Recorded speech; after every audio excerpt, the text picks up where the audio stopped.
Now, get ready for something different. I början av 90-talet växte Islands Elektroscen sig stor i Reykjavik och medförde en helt ny generation av musikskapare. Efter millennieskiftet började scenen dala, men de senaste åren har det gjorts försök att blåsa nytt liv i underground-scenen. Men hur låter egentligen den elektroniska musik som kommer från en plats där kontinentalplattorna skrapar mot varandra?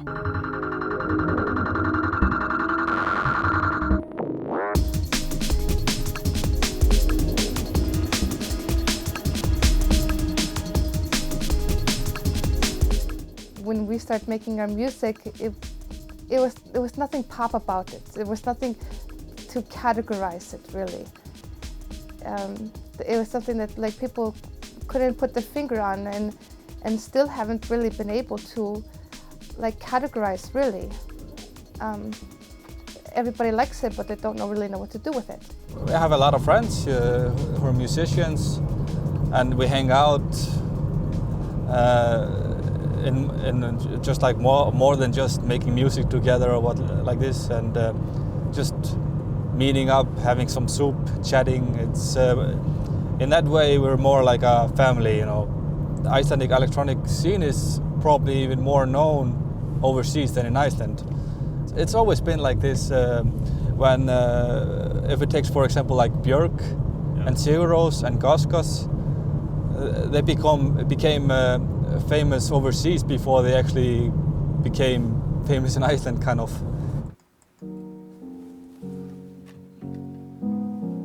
This is typical live set track.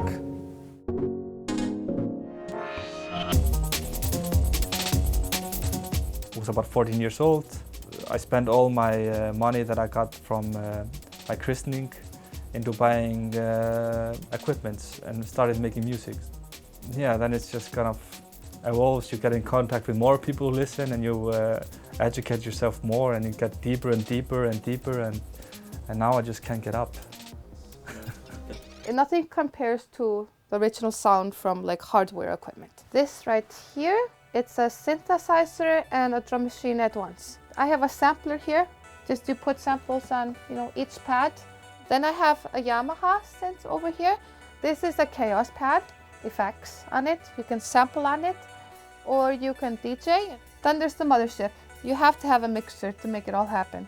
I need bigger one really. This is like Marlon's first drum machine. A lot of potential in here. We just have to like tame it a little bit. Then we have a Korg. It's also a vocoder to change your voice. And then computer, where you can go and do anything you want to. You can get any instrument you want to and put it in here digitally and make it happen. And that's all like really got visible right now. Tanya och hennes kusin Marlon gör musik ihop under namnet PLX. Ikväll är de ute för att spela in ljud.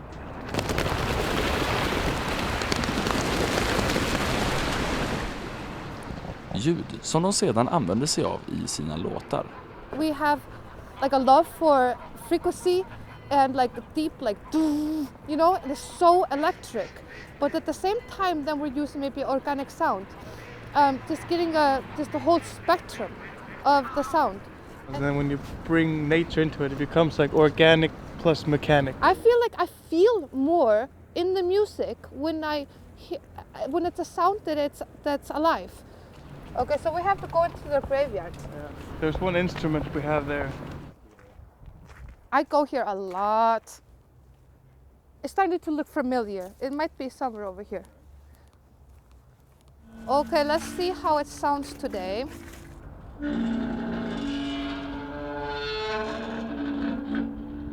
Absolutely obsessed with this fence. It always has the same kind of tone though. It's always like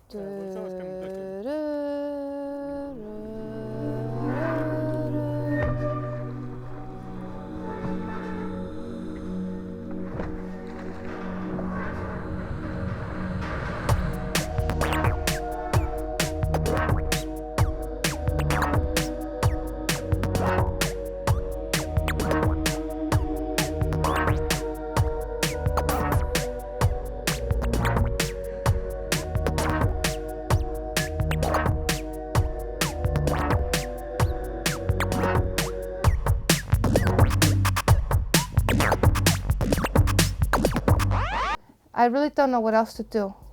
What else I'm supposed to do than do music. I always get bored at jobs, and I have a problem with being 9 to 5.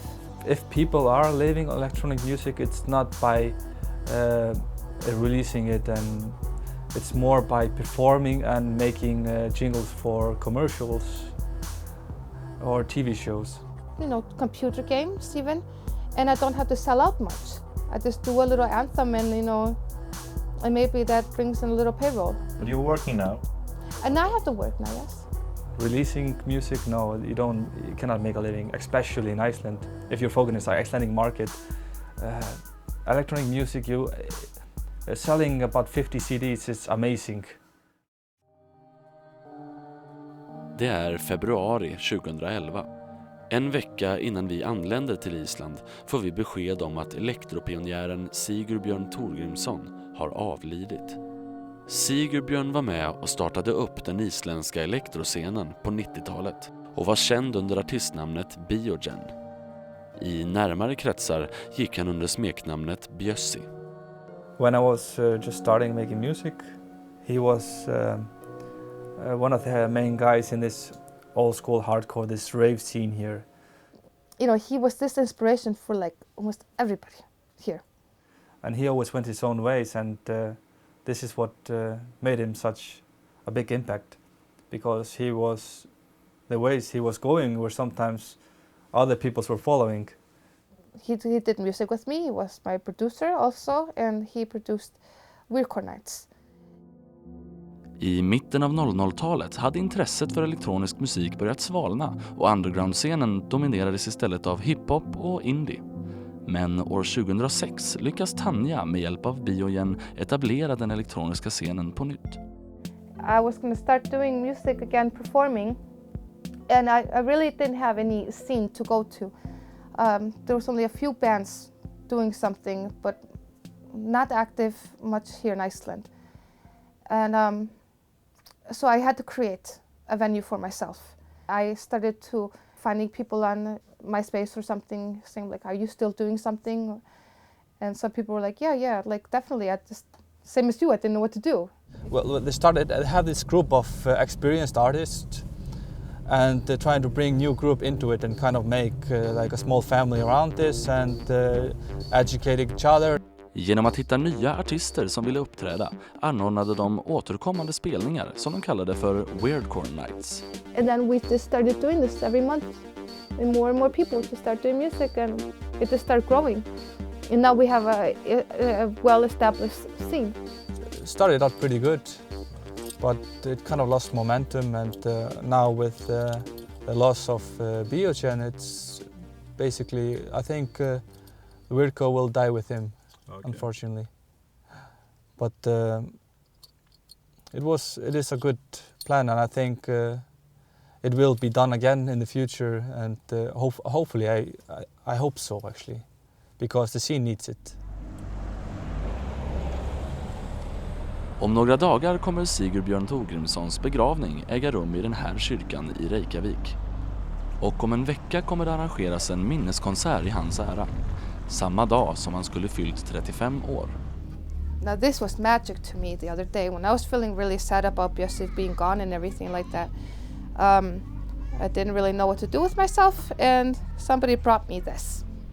And you can create a lot of sound from here. You got all these knobs and all these little buttons here. You can plug any instrument into here that is electronic, and you can make it extra special. So this is my comfort machine right now. I don't own it, but I love it still. Maybe I could pretend to own it for a little while. He had such a great presence and great charisma, and so the scene now doesn't have this face. It doesn't have the leader, and I think this will be a interesting time for electronic music. What's going to happen? I don't know. You going to the funeral? Yeah. I was trained in meditation since I was a little girl. Like I was 3 years old. doing transcendental meditation, and I would feel vibrations coming from my chakra points, like I feel vibrations coming all over the place. And then in electronic music, it has a frequency that does touch these points. When I hear a certain sound, it just opens up to certain areas. So it's just like meeting home, you know? And every sound that I create, I'm just trying to find what harmonizes with me, what just opens this up and makes me really happy. It does come in other music also, but it particularly in electronic music, I can tune things manually by myself to fit that fits with me. And I think a lot of people feel the same way. They just don't know how to speak of it, and they're not thinking about it, but you can see it by the way they dance, that they're feeling what I'm feeling also. We have it in common.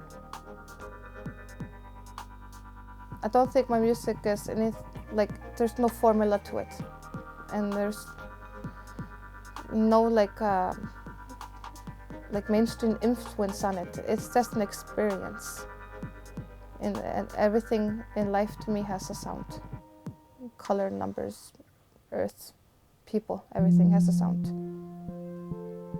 So it eventually will be channeled in what I do. To me, God is music. It's just a sound, and everything is a sound.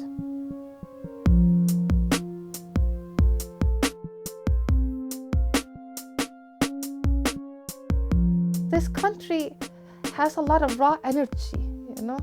It's like, it's so new just for Earth, you know? It's just an island that's still like in the making. Everything that comes from the plants, from nature, has a frequency, has a sound that you have also. I think the people here, even though they don't have to speak of it even, I feel everybody has music in them, a connection with nature and the sounds that we hear and feel, the vibrance of it.